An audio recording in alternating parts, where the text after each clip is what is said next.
Its real name is ETR 450, but they soon renamed it Pendolino the Tilter, because it's a tilting body electric train, which means it slopes its body into the curve to improve its speed by 25% over that of any other kind of railway train.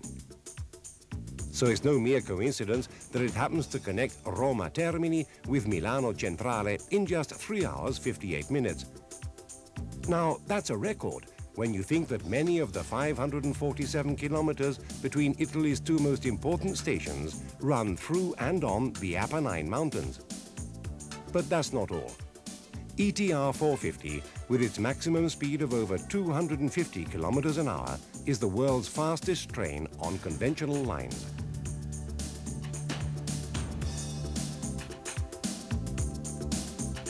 All the body sections incorporate light alloy frames. Special attention was paid to their thermal and noise insulation. Neither their floor nor their wall panels have any metal-to-metal contact with the outer structures. The walls are insulated and also noise absorbent. The windows are double glazed and the seats are reclinable and pivot inwards, offering the utmost comfort. The bogies have both vertical and transversal suspensions, compensation for centrifugal acceleration by means of body tilt, electrical traction and braking, and mechanical disc braking on all axles.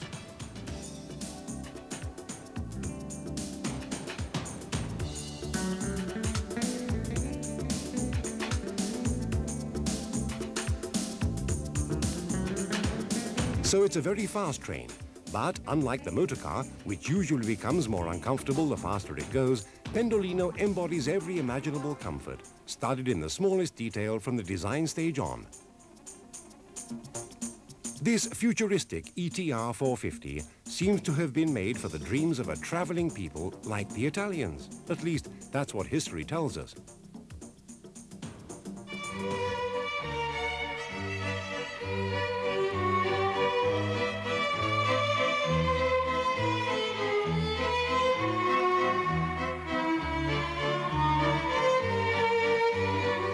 So again, it's no mere coincidence that when it made its first official appearance, there were nearly as many reporters and enthusiasts present as the number of people who normally accompany the Pope on his worldwide travels.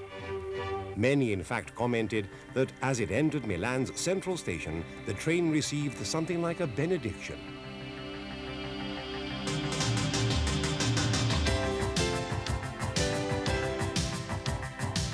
This, then, is where the future of the Italian railways begins, in this incredible active tilting and lateral suspension system which allows the ETR 450 to tackle tight bends at very high speeds.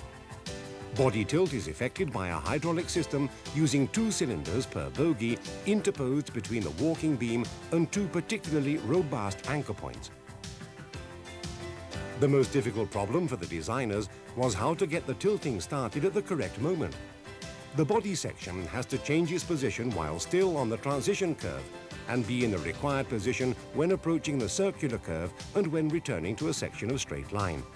Otherwise, the first part of the curve would be traversed at the wrong angle and passengers would feel the sharp, non-compensated lateral acceleration, which would be unacceptable in terms of comfort. And they would feel equally uncomfortable if the body did not tilt upright at the correct moment. so the body must already have the right degree of tilt on the transition curve.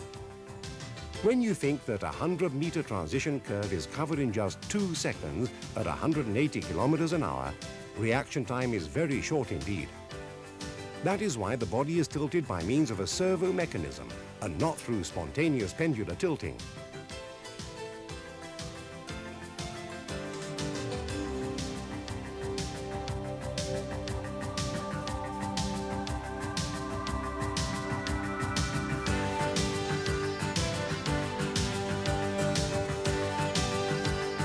With this train, the Italian State Railways become one of the most modern in the world. One interesting thing is that thanks to the fact that the ETR 450 does not need any special lines, it will start running on the major routes of the Italian railway network in 2 versions. The first with 11 cars and seats for 450. The second with 5 cars for 184 passengers.